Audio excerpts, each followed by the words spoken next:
Hi students, how are you all? Today we are going to continue with oxides and oxoacids of halogen. So oxides of halogen means what? With the oxygen, how the halogen is reacting. See, if you see oxides of halogen, only fluorine forming like that oxides of halogen. See the first one, fluorine may react with oxygen, it is producing difluoride oxide. Otherwise, it may form F2O2. Like fluorine alone can form oxides of halogen. Here the charge of fluorine is -1.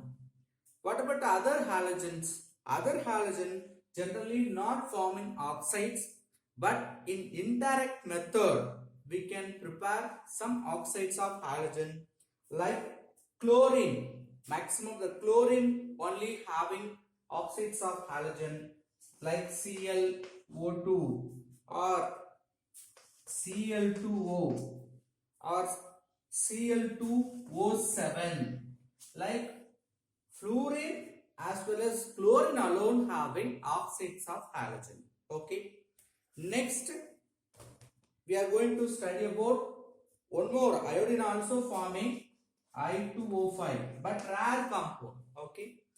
Next, we are going to see about oxoacids of halogen. So, oxoacids of halogen.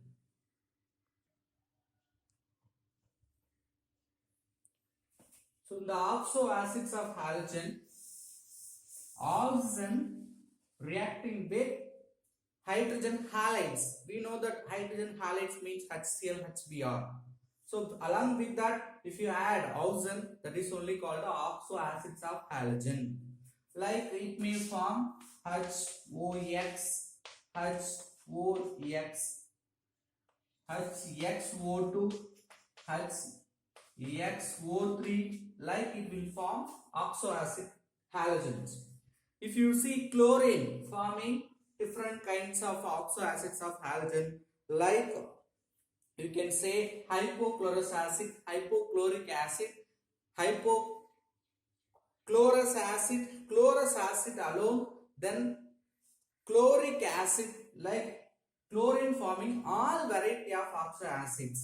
But other bromine iodine except halo acid, which one is called halo acid, like this HXO2 except halo acid, all other variety can formed by bromine as well as iodine also. See, chlorine forming all kind of oxoacid, bromine and iodine forms one except halo acid. But what about fluorine? Fluorine will not form all type, only it will form only one type of halo acid, that is hypohalo acid, hypofluoric acid form. Only which is forming hypofluoric acid means that is nothing but HOF. This kind of formation only we can say hypofluoric acid.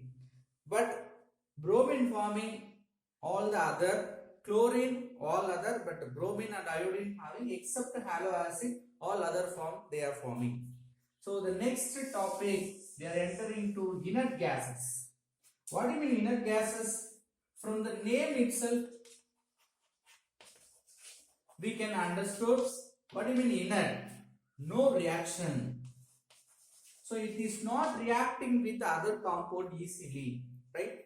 So that's why we are telling that is inert gases. Okay. So in the inert gases also we can call it noble gases because they are rare or very small in ratio. That's why we are telling noble gases, right? Which is occurs in the atmosphere, where we are getting atmosphere. What are the noble gases? We know that helium, neon, argon, krypton, xenon, radon. So the radon is radioactive element, all other gases present in the atmosphere. What about the noble gas elements properties? Properties, how will you explain? See, atomic radius top to bottom. One by one we'll write atomic radius. What will happen? If you go from helium to top to bottom will increase. So atomic radius increases as well as boiling point decreases.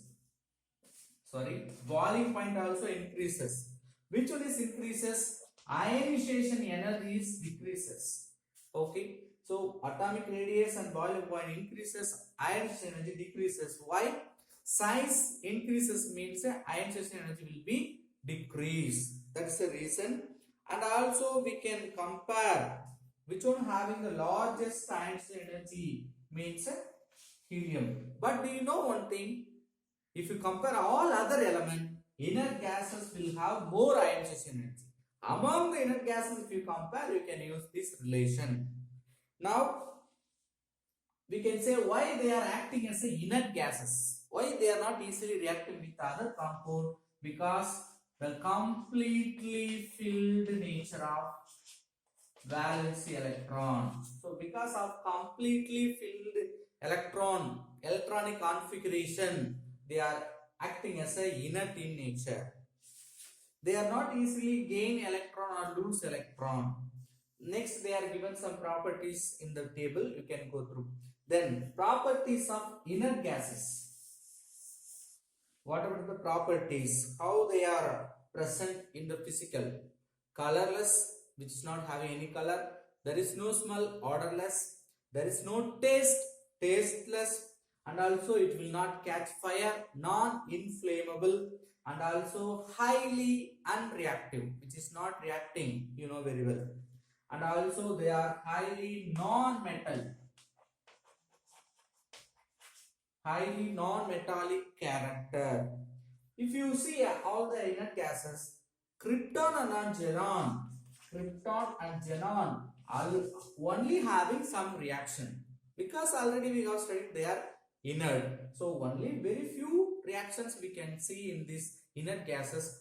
But krypton also we have only one preparation. For xenon we have some equation, right?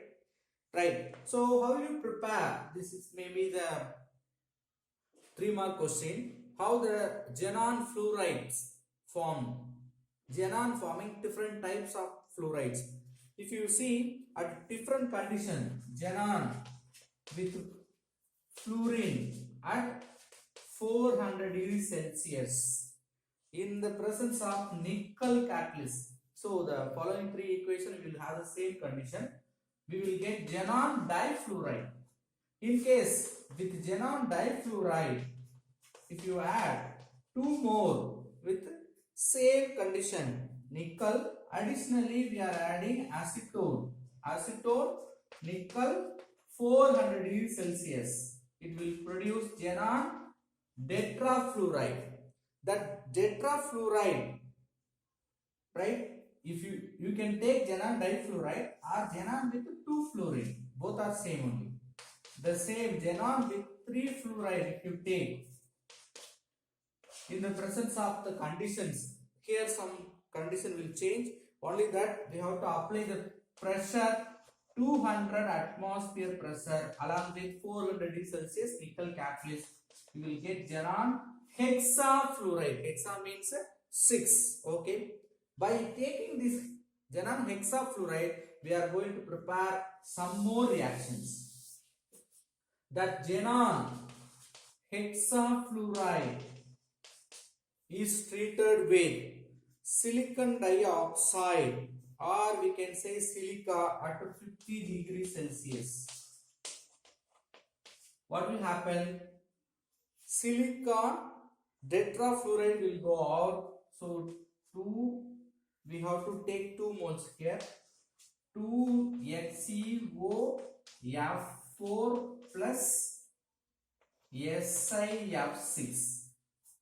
SiF6 not F4.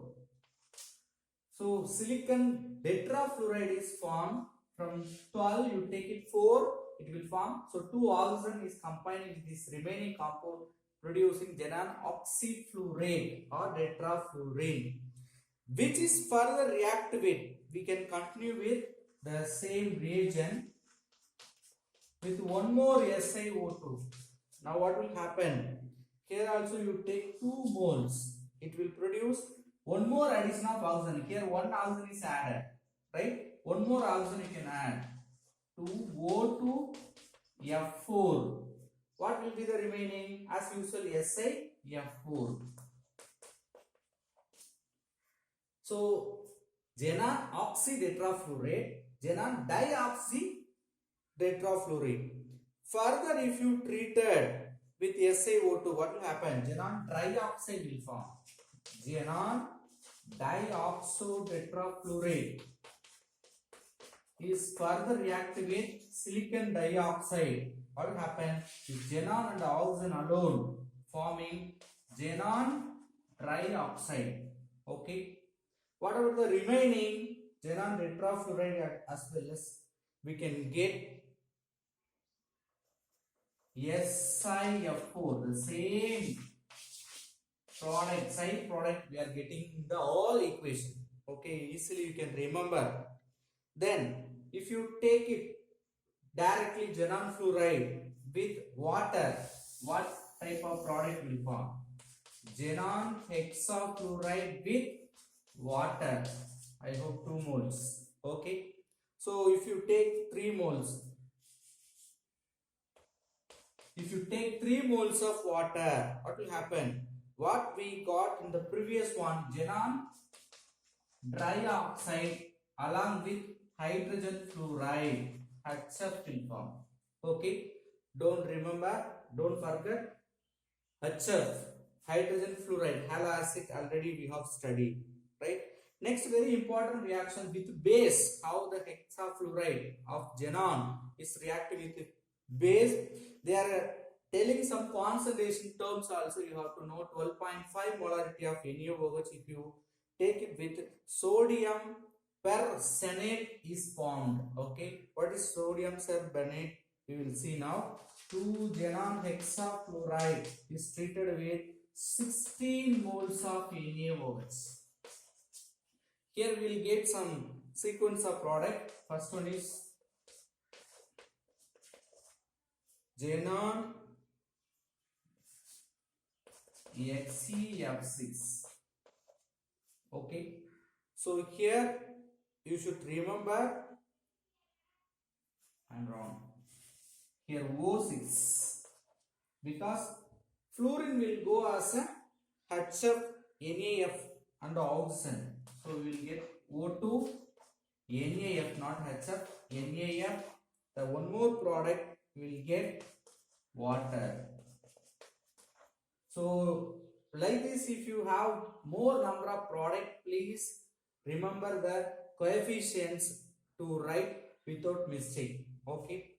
The next reaction, this oxides of compound, this last final compound we got, like oxides of xenon compound, oxyfluoride compounds of xenon, which having highly oxidizing property. How? In the sense it can change that Mn, manganese dioxide, or Mn2 plus can convert it into Mn7 plus. Permanganate oxidation. Okay. How we will see now? 5 xenon hexoxide, here 4 minus, is treated with Mn. And also we have to take the hydrogen. That means we may have some acid medium. From where we will get acid medium.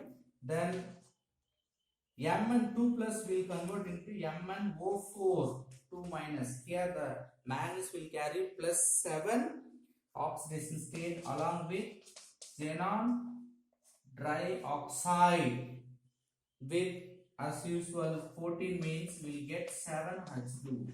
Okay. So only the thing we have to check it. Here we have plus 2 oxidation. This manganese will carry plus 7. So this reagent used as oxidizing agent to oxidize Mn to MnO4. So we have finished almost all the chemical reactions of xenon, right? Some properties of xenon we will see now. It can react with platinum hexafluoride. Xenon react with platinum hexafluoride. It is forming like a coordination compound which forming orange yellow color. See one more. They may ask in one more. And also they are insoluble with carbon tetrachloride like organic compound. Then on difluoride can combine with other. It may give additive product, addition product like 2 antimony difluoride, sorry, pentafluoride. See the numbers important, penta. And then tantalum, Ta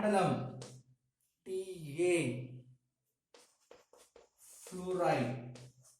Like they are forming additive products. That is also important. And also they are forming with the boron trifluoride. And then like some alkali metal fluorides. The M indicates a metal, alkali metal. So first row alkali metal, second row alkali earth metal. So M indicates alkali metals. Okay, sir, we have discussed only about xenon, but initially you told krypton. Yes, how you prepare the krypton in this laboratory? So you can prepare krypton trifluoride by passing electric discharge through the krypton. So we have to pass the electric current through the krypton gas at 180 degrees Celsius temperature. We can get krypton difluoride. Then we can irradiate this compound with, we can add antimony difluoride. So finally we can stabilize, because radiated, we have to irradiate. We have to use antimony difluoride. So it may be the another 2 more question. How do you prepare krypton compound? Then they are given some halogen compound and their structure along with its hybridization. That is important. Some we will see now. XeF4. What's the structure of XeF4? Structure square planar hybridization sp3b2. So likewise we have to know all the structure hybridization of halide compounds, the xenon halide compounds. Now we will see the uses of inert gases. First one, helium. See, helium uses are very important. From easy thing we will go first. If you take the lightest gas, helium, so we will use in the balloons to fly the balloons. Okay. Second important, which prevents the Bend's pain. Who will get the Bend's pain? See, the sea diver. See, deep sea divers may go long depth. So because of that, they will use cylinders. Previously, they are used with mixture of nitrogen oxygen gas in the cylinder. So when they are coming up, because of this nitrogen, they will get some pain. That pain is only called Bend's pain, right? Nowadays they are using the mixture of helium and oxygen. Because of that, they are not getting this Bend's pain. That's the reason, right? And then we can tell that normal uses prevents, provide inert atmosphere in electric bulbs, electric car building. Okay, we want to maintain the inert atmosphere, means we can use this helium. And also some pistons may filled with this gas for a low temperature cryogeny. Okay, so if you want to maintain low temperature, we can use helium. Okay, then neon uses, particularly we can say bulb, neon bulb. We know that you may hear about that neon bulb. So bulbs important.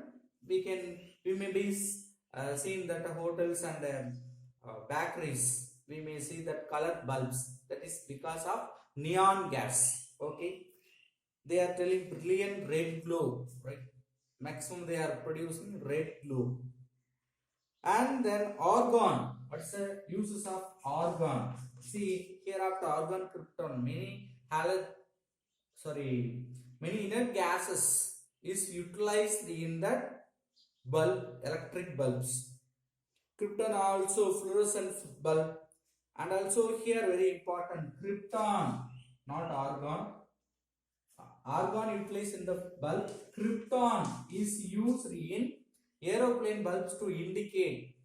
See in the high towers we may have the bulb, like the aeroplane having some bulbs to indicate that position, or it may want to board or unboard. Okay, for that the krypton bulbs are used, right?